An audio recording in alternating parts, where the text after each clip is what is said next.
It's not pride. It's not stubbornness. It's a man has to stand for something. He has to believe in something. What would you do? It's not a rhetorical question. I'm asking for your advice, your counsel, your judgment. All right. Let's rewind, okay? Let's take this whole thing back to something of a beginning so that we can figure out what is what, right? We're back here in the film director's office, me and my agent, Sonny Chuks.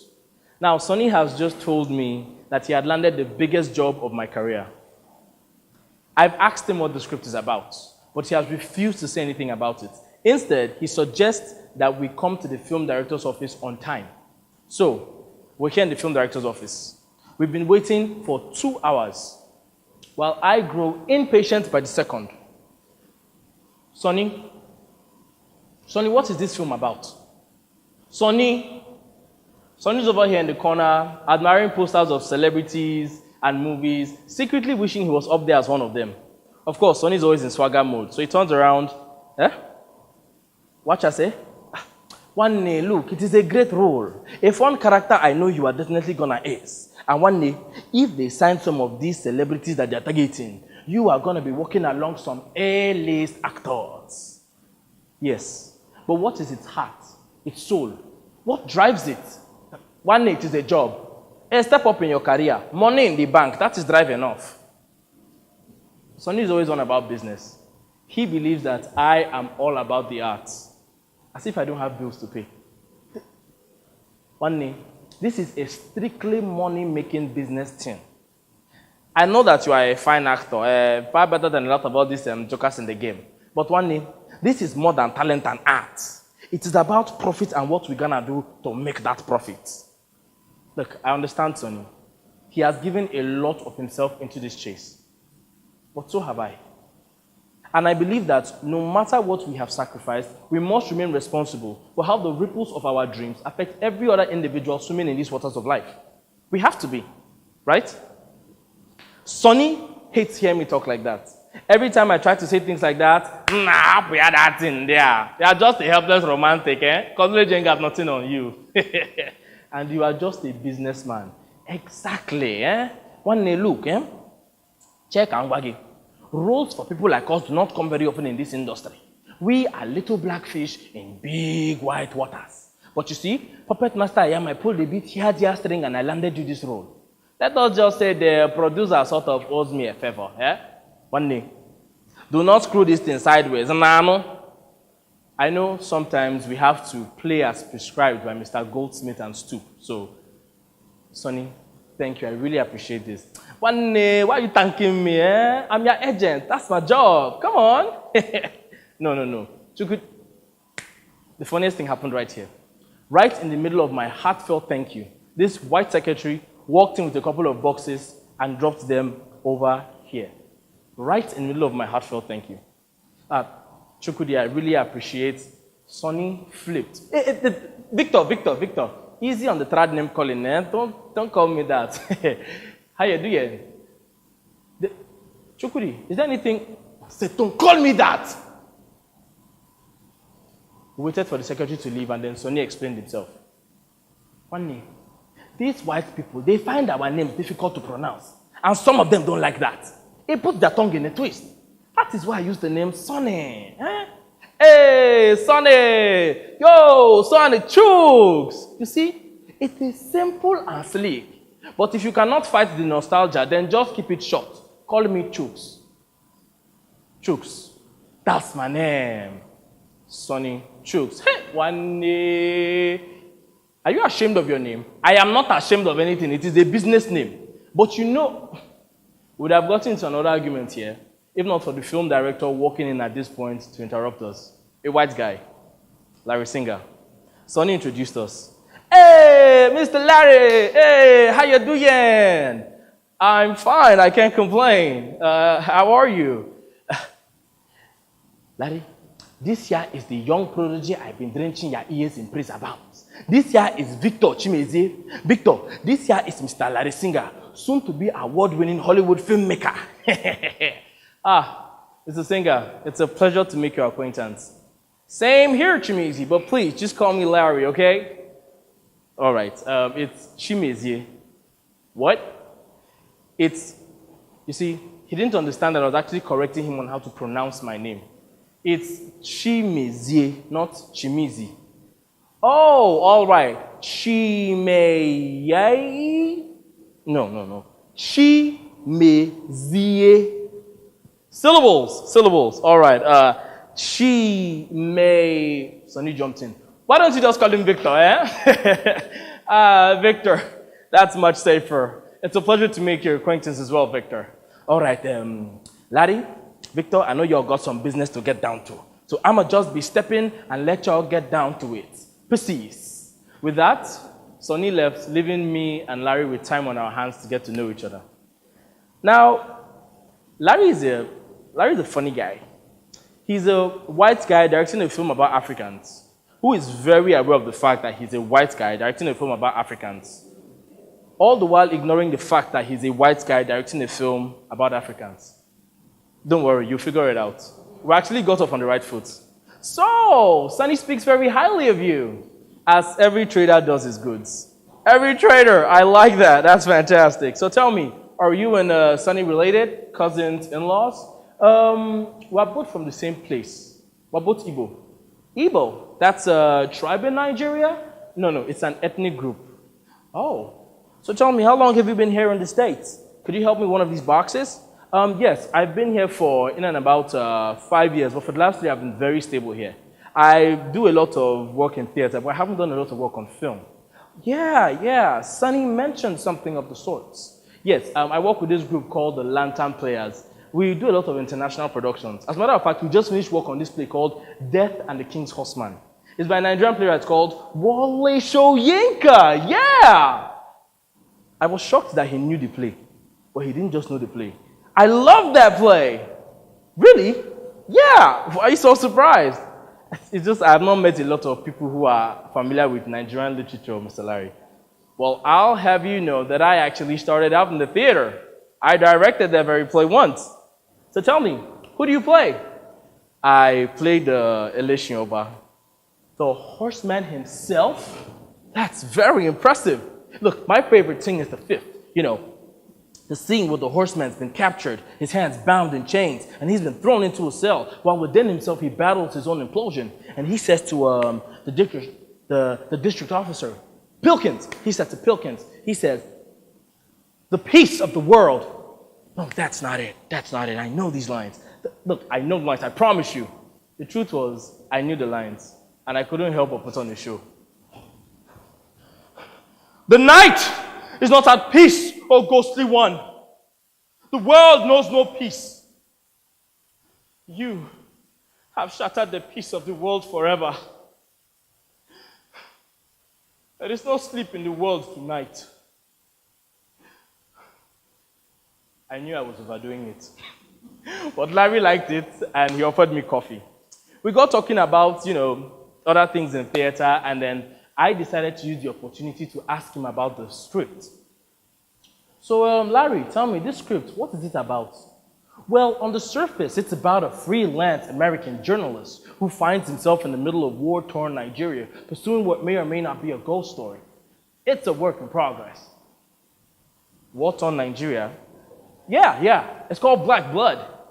And with that, he reached into the box over there, picked out the manuscript, and handed it over to me.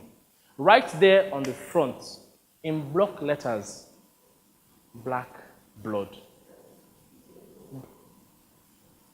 Larry, where exactly is this war tearing Nigeria apart? The southern regions, the South it's called, the Niger Delta. It's set amidst the crude oil crisis, the battle for control, for supremacy, all of that. Larry, there are some issues in the Niger Delta, but war-torn? Yeah, you got all these volatile elements, rebels, militias, drug lords, spies, corrupt governments. One way or the other, it's war. And you got to understand, Victor, it's a thriller. We need action, drama, tension. You know? It's a movie, not a documentary. Yes. But for some people, the movies are the only window to the rest of the world. That struck him. Well, it's a work in progress. What we're going to be doing today, however, is a dry read, get a feel of what the story's about. Howard would like to know what your challenges are. Okay, wait. My challenges? Yeah. You know Howard, right? Howard Flynn. Big shot movie producer. Look, if you don't know him, just act like you do, okay? He's coming here today with Chimezie Tobe. You definitely know him. It took me a while before I realized who he was talking about. You mean Kayode Adetoba, the British Nigerian actor? I know him. Kayo. I really ought to learn how to pronounce these names. And just like that, as if on cue, both of them came bursting into the room. First off, the big, bulky white guy snapping his fingers and talking at the top of his voice. All right, let's do this and get it done. Time to die in species. And right behind him, cool as cucumber, the British Nigerian actor. Hello, good morning. Of course, I knew who was who, but Larry still had to do the introductions. There they are, fellas. Howard, Toby, introductions. Victor, this here is Mr. Howard Flynn, the biggest thing in Hollywood since Hollywood. Howard, this here is Victor Chimpy something. It's Chimezie, Howard. Chimezie. Yeah, Chimezie. Sonny's boy, right?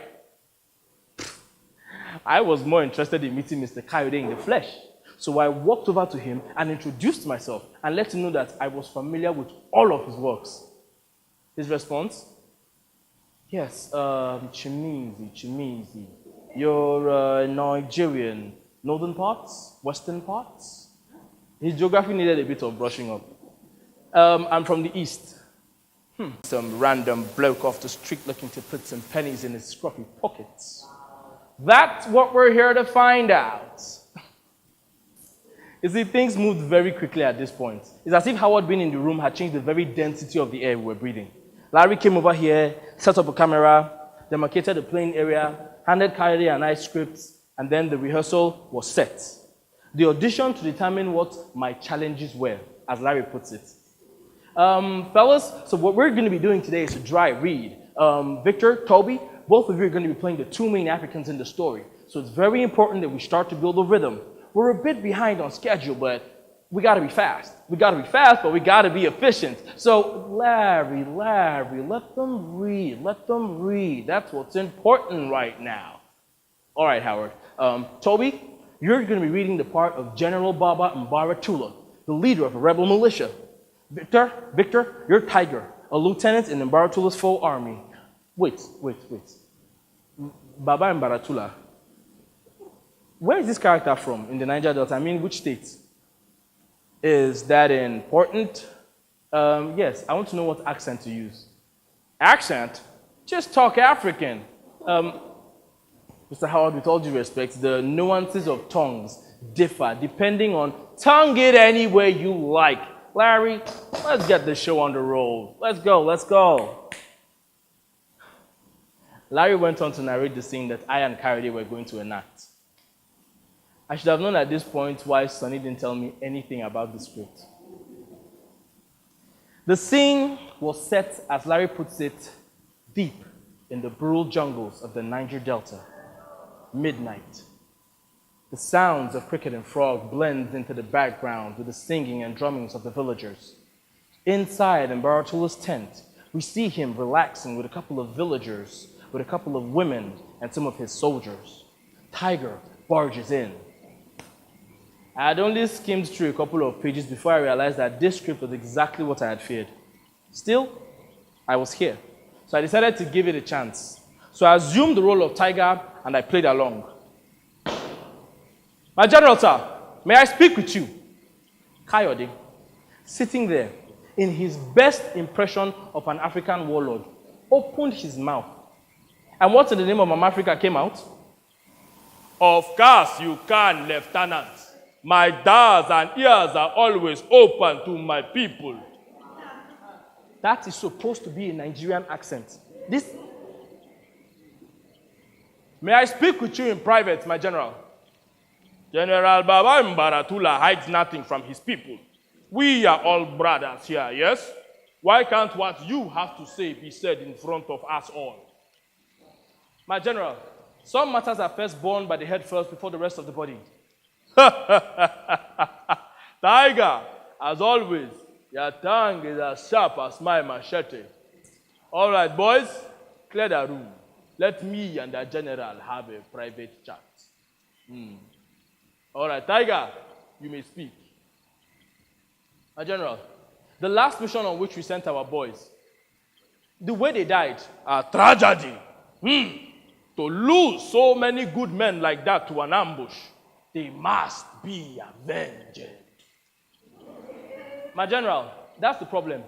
The way they died, something is not right about it. What are you insinuating? Just then, Howard, who looked like he wasn't paying any attention, jumped in with a grand observation. Larry, insinuating? Isn't that a bit too fluent? Take a note. Insinuating. Too fluent.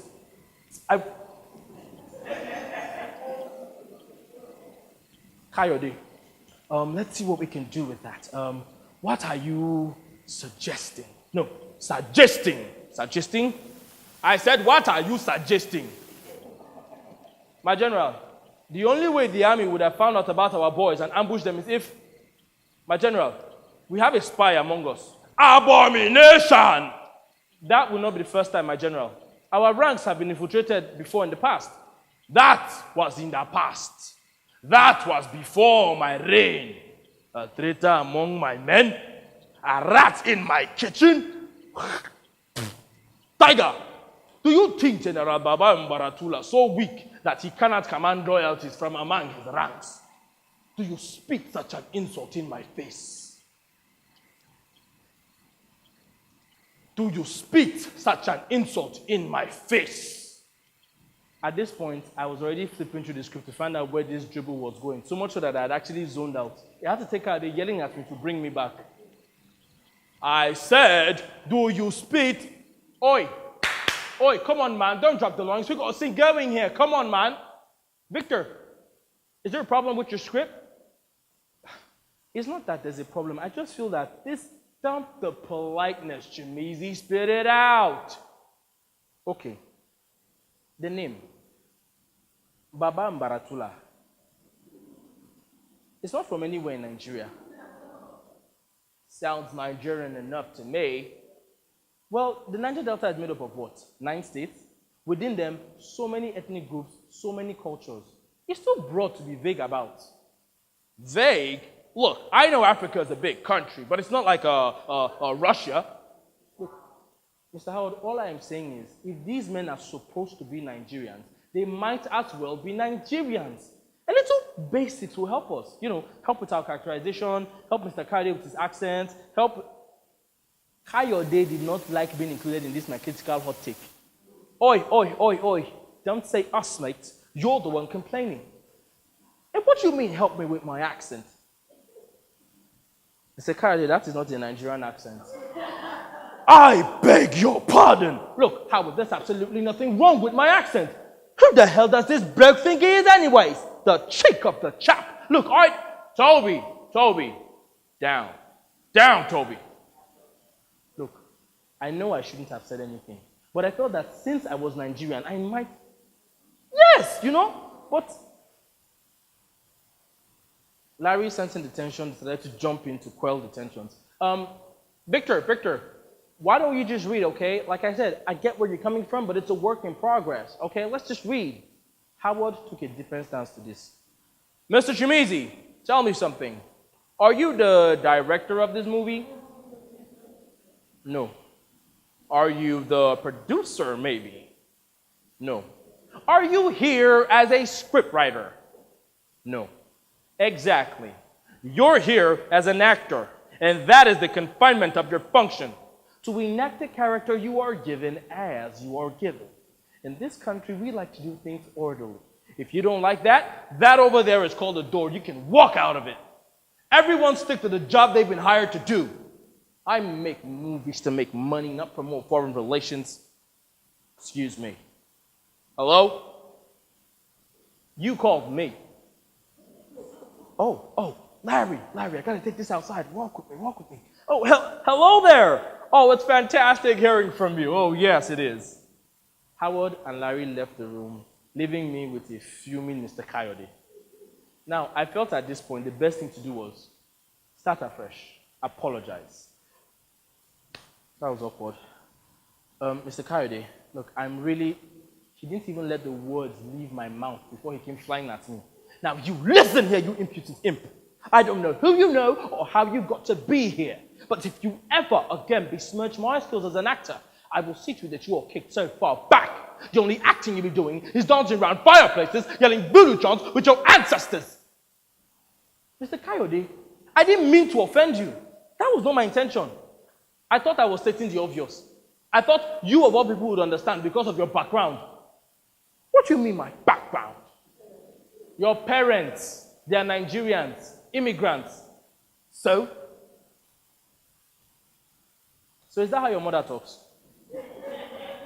Or your father? Good morning, my son. How are you today? Mate, I don't care. I was born in Brighton. I live in London. The closest I've ever been to Africa is in a plane flying over it. Do you even know what your name means in Yoruba? That is the tribe where your parents are. I know what Yoruba is. Please. Kayode, one who brings happiness. Adetoba, the crown is enough for the king. Mr. Kayode, you will do this. You will take a thing of pride, of worth, for a people who you are, fight it or not, bound to by some degree of blood. You will take that and spit upon it. Even for people who you have no ties of kin or birth or blood. You will do this to your fellow man. Portray him to his own peril. Try. I know your type. You're one of these dreamers. Head up in the clouds, fairy tale up your ass.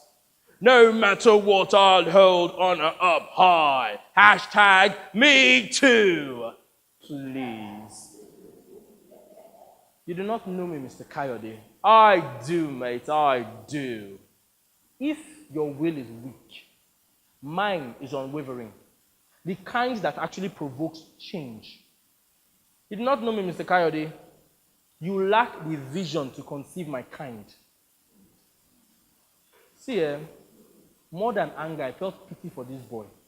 And I would have given him an extra piece of my mind, if not that Larry walked in at this point and interrupted us. So fellas, I see you're getting to know each other better. That's fantastic. Larry was excited about something, but we didn't know what it was until Howard walked in. Excellent news. I have just wrapped up talks with the agent of a certain Mr. Washington. Hold the tick. You don't mean Mr. Denethor, one and only. That's right. He's getting his contract tomorrow, and he is signing on. That's absolutely fantastic news, Howard. And yes, it was fantastic news. None of us knew at this point how big this project was really going to get. While everyone was busy jubilating, I was over there in the corner, wondering what kind of mess Sonny had jettisoned me into. Howard approached me. Mr. Chimezie, I expected you to be a bit more jubilant. I'm excited to be awarded the opportunity to work among some of the very best in the business. Oh, really? You can show that excitement a little bit more. Or do you require jungle drums to express yourself? Larry, let's get this show on the road. Let's wrap this up. All right, fellas, what we're going to be doing right now is one more read. And this thing is pivotal to the relationship between Mbaratula and Tiger. It's set way back in the past when Tiger was just a teenager and Mbaratula was just a lieutenant. Everyone, flip your scripts to page 54. 54. Good. Are we there? Fantastic. There are a couple of other characters. They're African soldiers. So, Toby, you read one. Victor, you read the other one. All right, fantastic. I'll set it up. Exterior, noon. Makeshift rebel camp, 1972.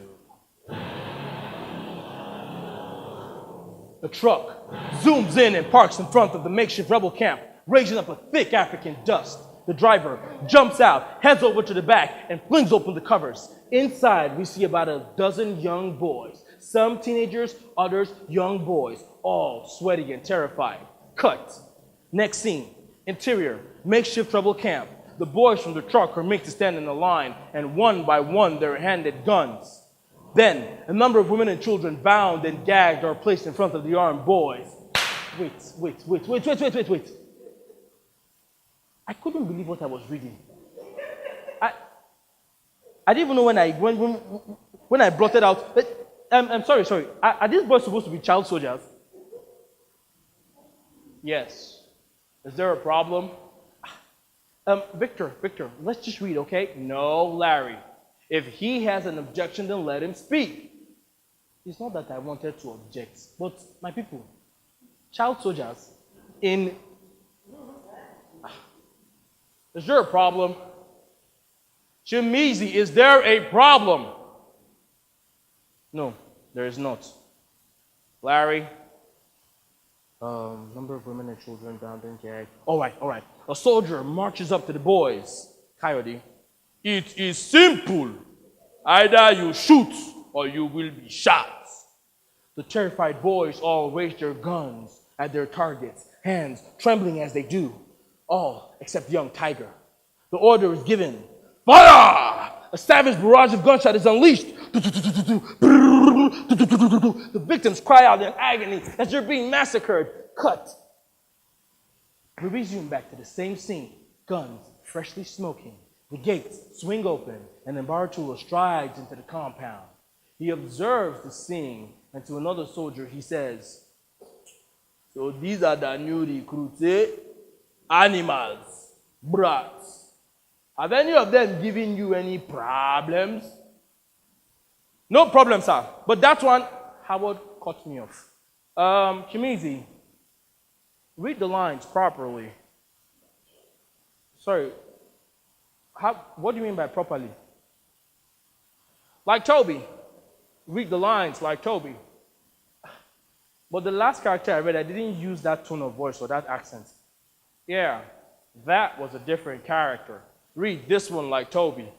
You know, I could use a different accent. Read the lines like Toby. You know, not every African sounds that way. Read the lines like Toby. Maybe for variety's sake. Read the damn lines like Toby! Even Larry had to give me a little kick. Victor, just read the lines like Toby. Please, come on, just read the lines like Toby. No problem, sir. But that one, he refuses to shoot again. Again! No problem, sir. But that one, he refuses to shoot.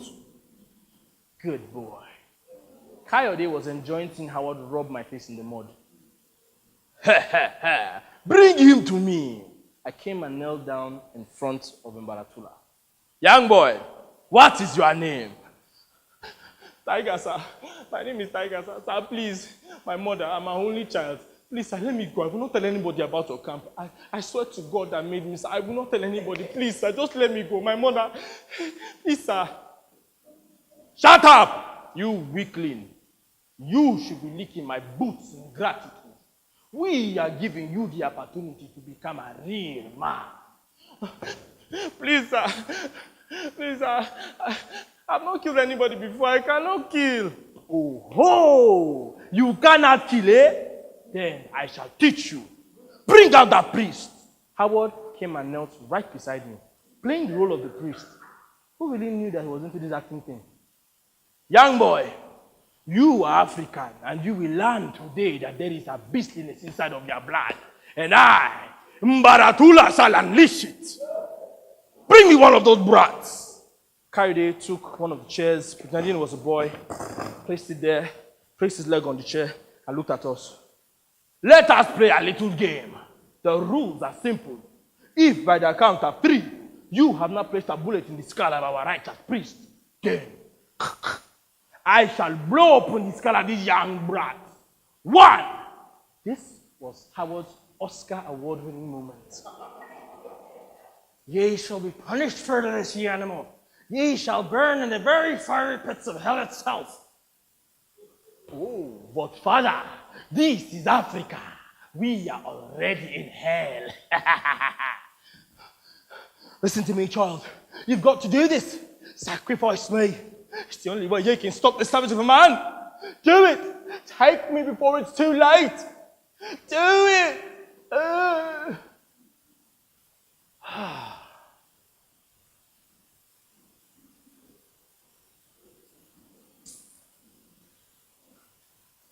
Kneeling there, I raised my imaginary gun to Howard the priest's head, and I pulled the trigger. So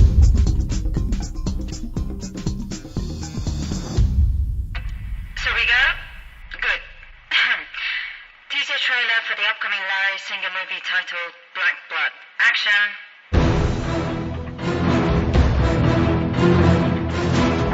In a land torn apart by war, the people ruled and ravaged by greed, where rebels rise in defiance and death dangles at every door, one man will risk everything he has, everything he is, and question all that he ever believed in a quest to discover the truth. From executive producer Howard Flynn comes the biggest action thriller of the year, Black Blood. And I shall bring my wrath upon this land, and all shall know my rage, and all shall fear my name, and the blood that shall flow from the fury of my vengeance shall be black. Black Blood. And cut.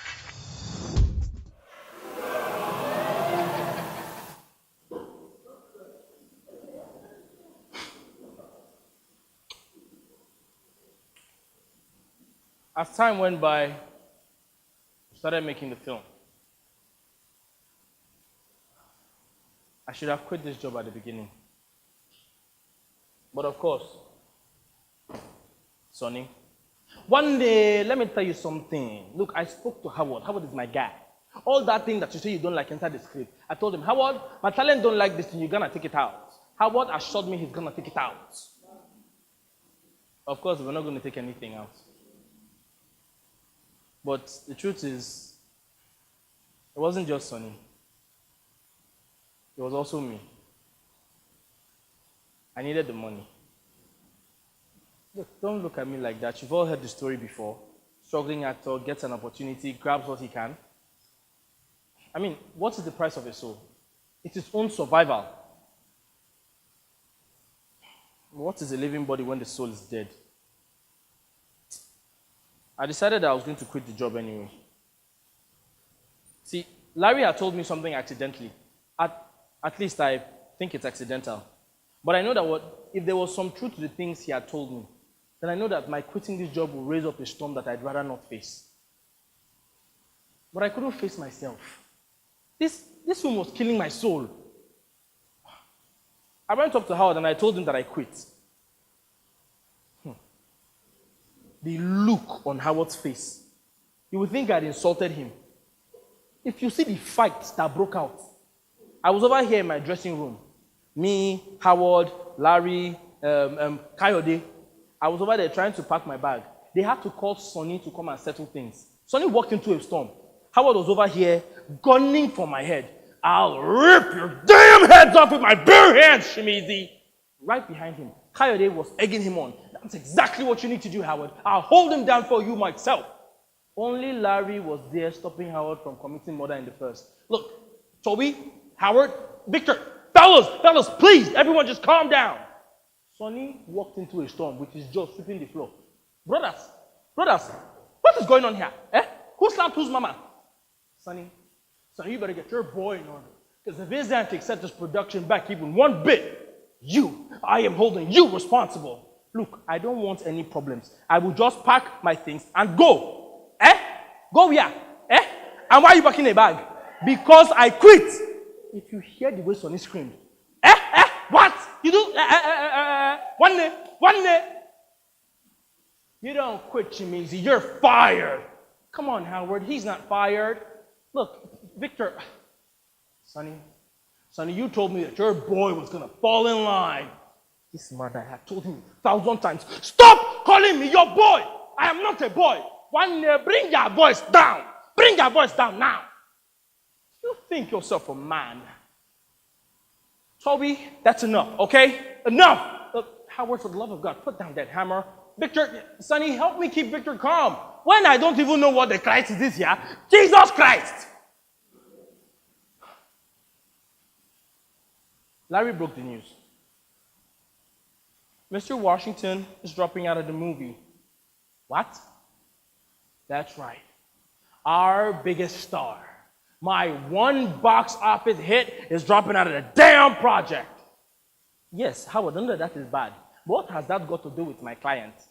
It's because of him! Who? Victor?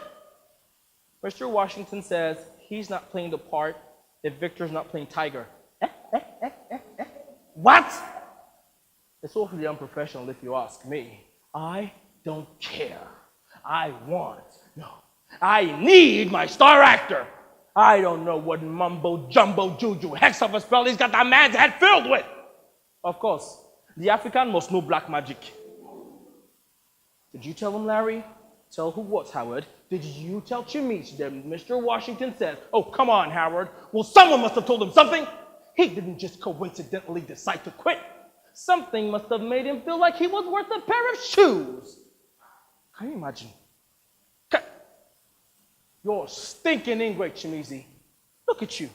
Look at where you are. You should be thanking your stars or your spirits or whatever it is you thank. Every time you open your mouth, you just spew out your ignorance. Oh, Buzz. How many of your kind of fortunate to be where you are? My kind. The black man bleeds white. For all your first fellow, this isn't even your land. Land? Oi, Jungle Jim. I'm not the one who has to beg for a visa, now am I? You are far out of line. We will not take that from you, Toby, or whatever it is you call yourself. You will take what you are given. Fellas, that's enough. Toby, I beg you, for the love of God, just leave this room. Leave the dressing room now. Fine. I've got better things to do anyways. With that, Coyote left the room. I went straight back to packing my bag. Sonny tried to smooth things out with Howard. Howard, come on, Howard. Howard wasn't having it. Sonny, you better listen up, and your boy Chimezie better listen up too. My eyes went red. Ah! My name is Chimezie! Chimezie! Chimezie! I found Chimezie. Learn how to pronounce it. What is wrong with you? Howard ripped into me like never before. I don't give a damn twinkle what your name is. Chimezie, chimpanzee, I don't care. You know why? Because you're nameless. You're a nobody. Yeah, you only exist to fill up the damn population. When you walk down the street, the only way a single head's gonna turn is away from you. I, Howard Flynn, I make heads turn. Hell, I make the damn heads that make heads turn. And you think you want to take me on? You poor soul. I will ruin you. I will crush you. I will fire you from this movie, and I will make sure you never find work in this town again. That shook Sonny to his bones. Howard, come on. Howard, it's Sonny Chuks, Martins. Calm down, Howard. Let us just go outside and settle this little complication, 5 minutes, man to man. Come on, Howard. 5 minutes. Businessman to businessman. Business. Let's talk. And when we're done, Chimezie, you better hope you still have yourself a job. With that, Howard and Sonny left the room, leaving me alone with Larry. The door had barely even closed before Larry came at me. Victor, how could you do this? I told you what I did in the strictest confidence. I risked everything I had. I risked my job, my integrity, How could you do this to me? Look, Larry, I'm sorry. I didn't mean for any of this to happen. Did you speak to Mr. Washington about the script? I had absolutely nothing to do with Mr. Washington's decision to quit. Victor, Did you tell Mr. Washington your opinions about the script? We may have engaged in a petit tete-a-tete, but I don't... Come on, Victor! I know you, come on! Fine. I may have expressed that I find the film a regressive, stereotypical, poorly painted portrait of Africa, which is meant to cater to a partially innocuous, partially oppressive, but altogether misinformed Western audience. Which, quite frankly, is ostensible need to have inferior counterparts so as to maintain a nationalistic superiority complex. Something like that. Oh, dear God. Oh, dear Lord. Victor! Victor, oh, dear Lord, oh, Larry, you're ruined. Breathe, Larry. Wait a minute. We can fix this. We can fix this. We can fix this. Victor, right now, Howard and Sonny are outside and they're having a conversation. I'm sure they can come to a fantastic settlement. I am not doing this for the money. Why does everybody think that way? Okay, Victor. I'm sorry. Look, I wasn't trying to hurt Larry. You have to believe me. Larry, look, I don't even want to quit. Then don't. Victor, please don't quit. I'm begging you, don't quit. I have to. It's the only thing left for me to do. Victor, listen, I totally understand what you're going through. I understand. I know how you feel. Do you know what's amusing? How people always feel that they know things they've never experienced. You know. Don't laugh, Victor. I understand. I do. Look, I just feel... No! Larry, no. You don't. And you see, that right there is the problem. You may empathize, yes. But you are the rich man in the mansion up on the hill, staring out of his window at the homeless beggar out in the streets. You may understand for what it might feel like if in his place, but not actually how he feels in his place. You are not the one whose heritage is being raped and ridiculed every time it appears on the screen. You are not the one whose contorted portrait displays upside down for the whole world to gaze at, pitying the distortion, but not doing anything to paint it properly. Not even wanting you to paint it properly. All so that they can stare at something twisted. So when they go back and look at their own reflection, no matter how grotesque it is, it will always appear good. You're not the one who is merely a shadow. My pain? Larry, you don't know.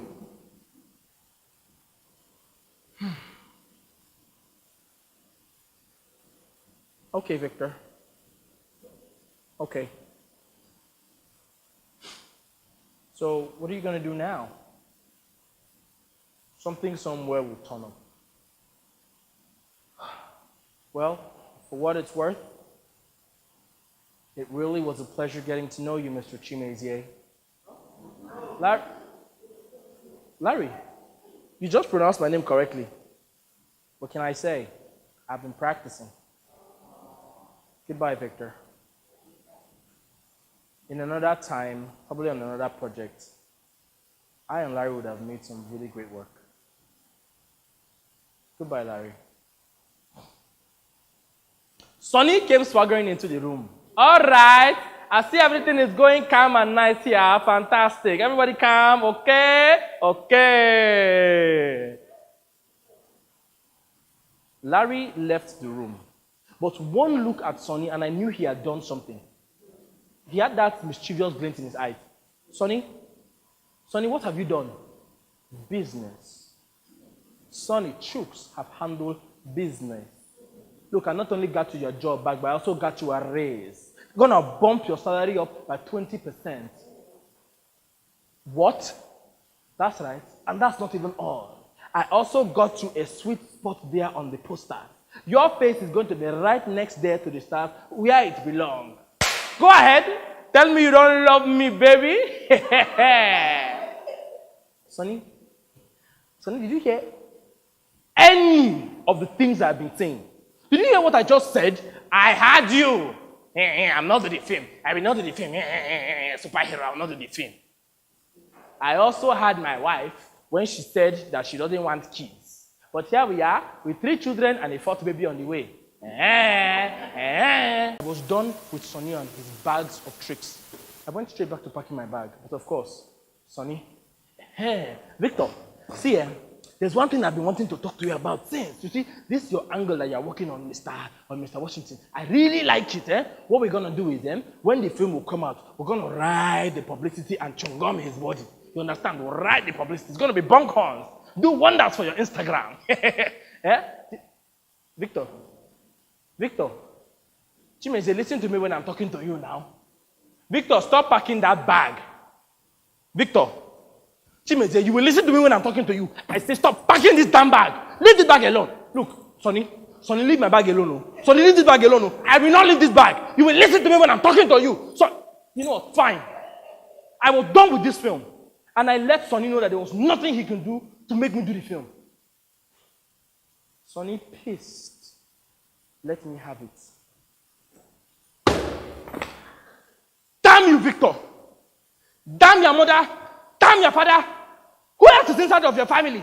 Damn all of them too. You're gonna do this to me? Me? All I have done for you? You're gonna do this to us? Oh, you think you are here because of your talent? Let me tell you something. Check on Gage. You are here because Howard Flynn owes me a favor. That is why you are here. Do you know what I would have done with that?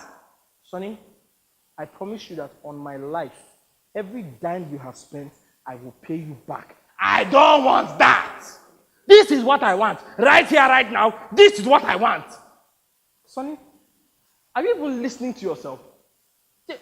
How are you not disgusted by that sense of a portrayal? I don't care. I am strictly thinking business here. And I am thinking about the identity of a people. Tell me, what's your favorite part in the script? Is it the carnival voodoo priest? Is it the wrestling match with a lion? Is it the senseless parade of poverty? Or the 8 mothers with their half-naked babies with pot bellies and mucus continually coming down their noses? Listen to me when I'm talking to you. That is not the damn point. And even if, these things that they are talking about inside this script, are they not? Yes, they may be ugly, but are they lies? I am not talking about what is true or false. I am talking about the completeness of a people. The good, the bad, the ugly, the beautiful, and everything in between. If you deny people their completeness, then you have killed them. And Sonny, God knows I am tired of being a footstool. I am tired of being a murderer. Victor, damn you. Damn you, Victor. I am just trying to make a living here, and you are trying to crucify me? Look, I played that system to beat that system. And that is exactly what people say, and then they become part of the damn system.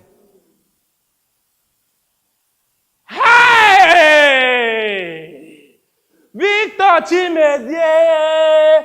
Hey! Chimezie! Victor, okay. You are talking about prosperity, Abi. Victor, look at me. I have 3 children and a 4th child on the way. And do you know what they expect from daddy? They want daddy to put cloth on their back and food on their table. The little ones will not mind a toy or two to play with. That is what I have to do. That is my job. It's not because I want to do it, but because I have to do it. Today, here and now. And tomorrow, what would you have your children believe? That crawling is the highest they can attain? That the crumbs are the best that they can eat? As long as they eat. Look, Chimezie, I am just a businessman here. Sonny, no! You are not just. You are more. We, our existence, we are more. Don't you get it? People look at us and all they see is shadows. Shadows being eaten by their own darkness. Don't you get it? We are more. We are flesh, we are blood, we love, we cry, we laugh, we die, just like everybody else does. If some other fellow chooses to look at us and see that which is less, fine. Those are his eyes. He can see with them as he wishes.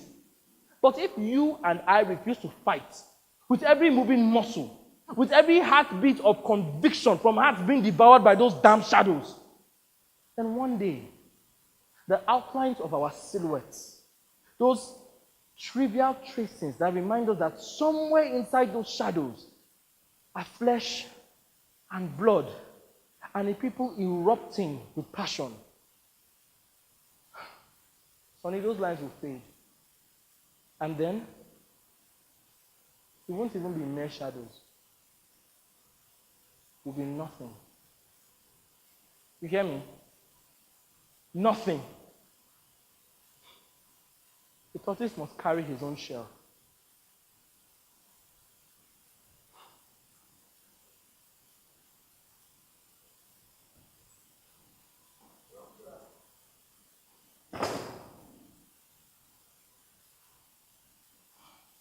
So here I am.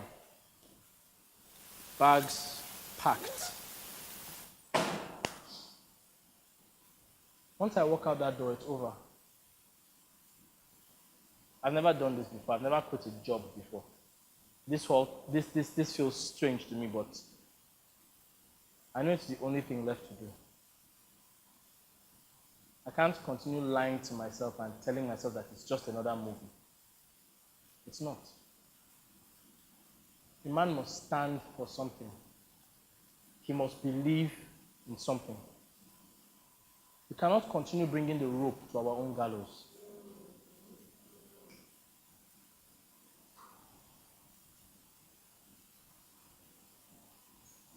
So I ask you, what would you do? It's not a rhetorical question, I'm still asking. What would you do?